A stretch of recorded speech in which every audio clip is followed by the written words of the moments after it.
রাসায়নিক গঠন বা উপাদানের ভিত্তিতে বায়ুমণ্ডলের দ্বিতীয় স্তরটি হলো বিষম মণ্ডল। এটা ইংরেজিতে হচ্ছে হেটেরোস্ফিয়ার। ঠিক আছে, এটাকে যদি দুটো ভাগে ভাগ করা হয় তাহলে একটা পাবো হেটেরো আর একটা পাবো স্ফিয়ার। হেটেরো শব্দের অর্থ হলো বিষম এবং স্ফিয়ার শব্দের অর্থ মণ্ডল, অর্থাৎ বিষম মণ্ডল।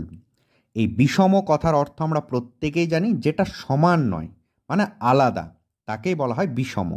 বিষম মণ্ডলের উচ্চতা কিন্তু 88 বা 90 কিমি থেকে একদম 10,000 কিলোমিটার পর্যন্ত। কারণ আমরা জানি বায়ুমণ্ডলের বিস্তার ভূপৃষ্ঠ থেকে 10,000 পর্যন্ত। তাহলে এই যে সমমণ্ডলটা আমি দেখালাম 88 থেকে 90, মানে ভূপৃষ্ঠ থেকে 88 বা 90 পর্যন্ত, ঠিক তার উপরেই বিষমমণ্ডল অবস্থান করে। মানে এটা যেখানে সমমণ্ডল শেষ হয় তার উপর থেকে একদম শেষ সীমা পর্যন্ত হচ্ছে বিষমমণ্ডল।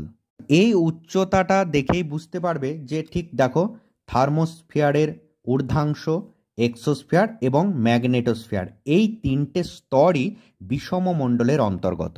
থার্মোস্ফিয়ারের কিন্তু ঊর্ধ্বাংশ, এটা কিন্তু মাথায় রাখবে, কারণ নিচের অংশটা একদম খুব সামান্য 10 কিলোমিটার পর্যন্ত বা 8 কিলোমিটার পর্যন্ত সমমণ্ডল, বাকিটা কিন্তু মানে থার্মোস্ফিয়ারের অধিকাংশটা কিন্তু বিষমমণ্ডলের অন্তর্গত।